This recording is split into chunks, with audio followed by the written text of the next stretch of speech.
శ్రీ విఘ్నేశాయ నమః, శ్రీరామాయ నమః, శ్రీ హనుమతే నమః. భక్తి ప్రేక్షకులకు స్వాగతం. మనం కార్యసిద్ధిలో ఉన్నాం. కార్యసిద్ధిలో సకల జన వశ్య సిద్ధి తెలుసుకుంటున్నాం. సకల జన వశ్య సిద్ధి ఉన్నటువంటి వాళ్ళు ఎక్కడికి వెళ్ళినా వాళ్ళు కోరుకున్నటువంటి పనులు జరిగిపోతాయి. సింహం లాంటి వాళ్ళు కూడా పిల్లిలాగా అయిపోయి వీళ్ళకి కావలసినటువంటి పనులు చేసి పెడతారు. అటువంటి ఆ సిద్ధి జనవశ్య సిద్ధి కనుక ఉండేట్లయితే ఎక్కడికి వెళ్ళినా కూడా పనులు చక్కబడతాయి. కాబట్టి అటువంటి జనవశ్య సిద్ధిని, సకల జనవశ్య సిద్ధిని ఇలా శంకర భగవత్పాదుల వారు చెప్పారు. శివే శృంగారార్ద్ర తదితర జనే కుత్సనపరా సరోషా గంగాయాం గిరిశచరితే విస్మయవతి హరాభ్యో భీత సరసిరుహ సౌభాగ్యజననీ సఖీషు స్మేరాతే మయి జనని దృష్టి సకరుణ. అమ్మా, నీ కనుల చూపు ఉన్నదే అది శివే శృంగారార్ద్ర, పరమశివుని యందు మోహము కలిగించేటటువంటిదై శృంగారరస భరితమై ఉంటుంది. తదితర జనే కుత్సనపరా, తదన్యులైనటువంటి జనుల విషయంలో, ప్రాకృత జనుల విషయంలో ఏవగింపు కలిగించేటటువంటిదై భీభత్సరసాన్ని సూచిస్తూ ఉంటుంది.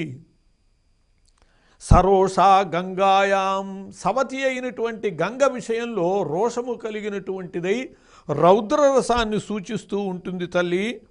అట్లాగే గిరిశచరితే విస్మయవతి, త్రిపురాసుర సంహారాదుల యందు అద్భుత రసాన్ని సూచిస్తూ ఉంటుంది. అటువంటి నీ దృష్టి హరాహిభ్యో భీత, హర పరమశివుని యొక్క హైభ్య, పాములు, ఆయన యొక్క ఆభరణము లేనటువంటి పాముల విషయంలో భయానక రసాన్ని సూచిస్తూ ఉంటుంది.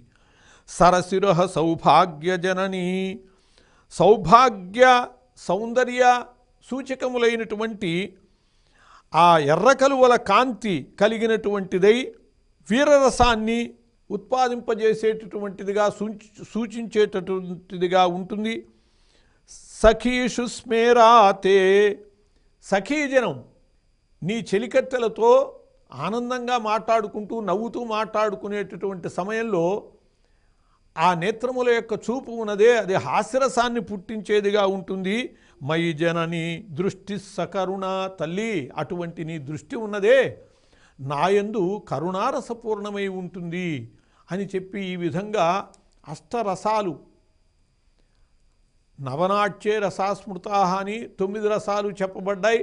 అట్లాగే అష్టౌ నాట్యే రసాస్మృతా అని చెప్పి 8 రసాలు కూడా సూచింపబడ్డాయి. రసాలలో 8, 9 అనే 2 వాదాలు ఉన్నాయి. కాబట్టి శంకర భగవత్పాదుల వారు 8 రసాలకు సంబంధించినటువంటి వివరణని ఈ విధంగా ఇచ్చారు.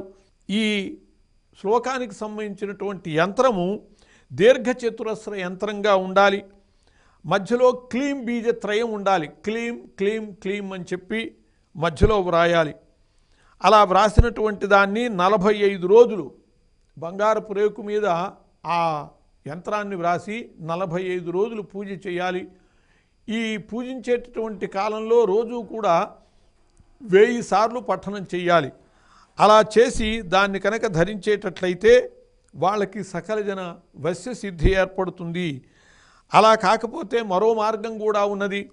ఏమిటంటే మంచి గంధంలో ఈ యంత్రాన్ని వ్రాసి దాన్ని పూజ చేసి ఏ రోజుకు ఆ రోజు ఆ గంధాన్ని ధరించటం. ఇది కూడా 45 రోజులు చేయాలి. రోజు 1000 సార్లు చొప్పున పఠించడం ద్వారా ఆ గంధాన్ని ధరిస్తే చాలు. ఆ గంధాన్ని చూసినటువంటి వాళ్ళు వసులైపోతారు. ఆ గంధం పెట్టుకుని సమాజంలోకి వెళితే అలా సర్వజన వశ్యం జరుగుతుంది. ఈ పఠనం చేసేటటువంటి పూజ చేసేటటువంటి కాలంలో మినపగారెలు, తేనె నివేదన చేయాలి.